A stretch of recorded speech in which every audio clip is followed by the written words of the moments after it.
Салам радиосунда жаңылыктар.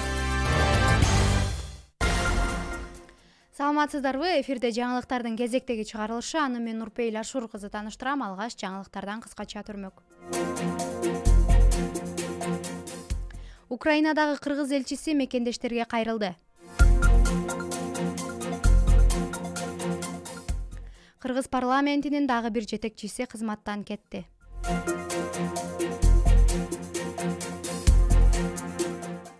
Боз Адыр айылына таза суу линиясын тартуу иштери башталды. 20 октябрга чейин Кыргызстандын калкы 7 миллион болот.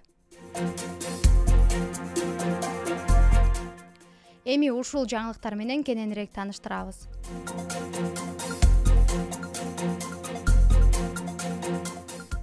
Украинадагы кыргыз элчиси мекендештерге кайрылды. Кыргызстандын Украинадагы элчиси Идирис Кадыркулов Украинадагы азыркы абал, кыргызстандыктардын абалы боюнча Фейсбуктагы баракчасына билдирүү калтырды.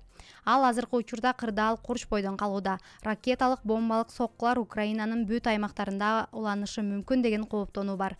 Биздин элчилик башка өлкөлөрдүн миссиялары менен катар Киев шаарында толугу менен штаттык түрдө кызматын толук аткарып жатат.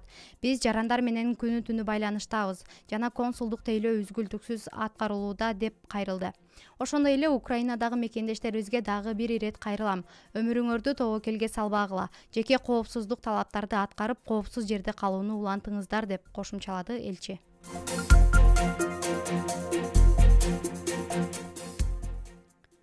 Кыргыз парламентинин дагы бир жетекчиси кызматтан кетти. Бүгүн 12 октябрда Жогорку кеңештин жыйынында Улан Пиримов Кыргыз Республикасынын Жогорку кеңештин төрагасынын орун басары кызмат ордунан өз каалоосу менен кетти. Бул тууралуу Жогорку кеңештин коомчулук жана жалпыга маалымдоо каражаттары менен иштөө бөлүмү билдирди. Улан Пиримов 2021 жылдын номер 11 алай бир мандаттуу шайлоо округу боюнча 7-чакырылыштагы Жогорку кеңештин депутаты болуп шайланган. Белгилей кетсек, буга чейин 5 октябрда Жогорку кеңештин төрагасы Талант Мамытовта өз каалоосу менен кызматтан кеткен. Анын ордуна Нурланбек Шакиев дайындалган.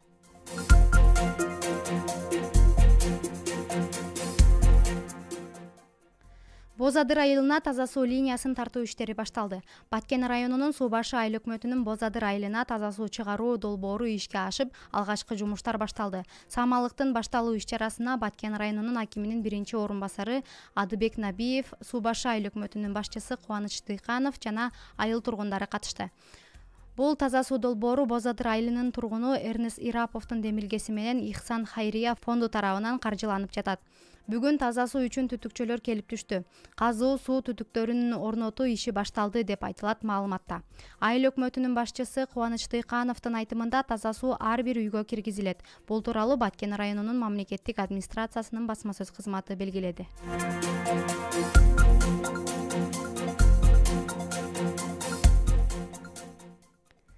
20 октябрга чейин Кыргызстандын калкы 7 миллион болот. 2022 жылдагы эл каттоо жыйынтыгынын негизинде үстүбүздөгү жылдын 1 августуна карата республиканын туруктуу калкынын саны 6 миллион 977 миң адамды, ал эми 2022 жылдын 1 октябрына карата 6 миллион 995 миң адамды түзгөн.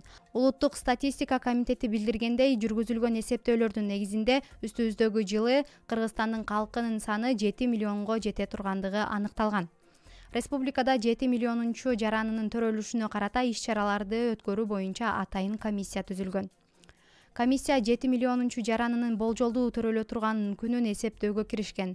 Эсептелген маалыматтар боюнча бул маанилүү окуя үстүбүздөгү жылдын 20 октябрына чейин болушу мүмкүн. Эскерте кетсек, өлкөнүн 6 миллионунчу жараны Айлин Кожошова 2015 жылдын 25 ноябрында, Ош шаарында 5 миллионунчу жараны Тынчтыкбек Курамаев 2002 жылдын 27 августунда, 4 миллионунчу жараны Каникей Кайыпова 1985 жылдын 27 майында Ош облусунун Кара Суу районунда төрөлгөн.